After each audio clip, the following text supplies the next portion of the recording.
आम इंतखाबात में हिस्सा लेने वाले उम्मीदवारों के कागजात नामजदगी की स्क्रूटनी का मरहला मुकम्मल। आखिरी रोज़ पाकिस्तान तहरीक इंसाफ के कई उम्मीदवारों के कागजात मुस्तरद हुए हैं। मुल्क में आम इंतखाबात 2024 के लिए उम्मीदवारों के कागजात नामजदगी मुस्तरद किए जाने के रिटर्निंग अफसरान के फैसलों के खिलाफ इलेक्शन ट्रिब्यूनल्स में आज से अपीलें दायर की जाएंगी।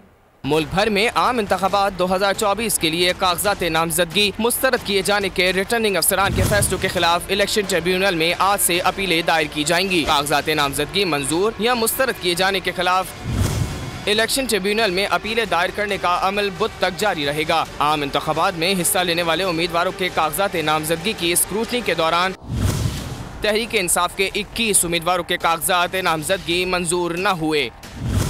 हलीमा दिल शेख, फिरदौस शमीम नकवी, खुर्रम शेर जमान के कागजात मंजूर न हो सके। एन 235 से सैफुर रहमान और एन 236 से फिजा ज़ीशान के कागजात नामजदगी को नामंजूर कर दिया गया। अमजद खान, सईद आफरीदी, अताउल्लाह, असलम खान, फ़हीम खान के कागजात भी मुस्तरद हुए।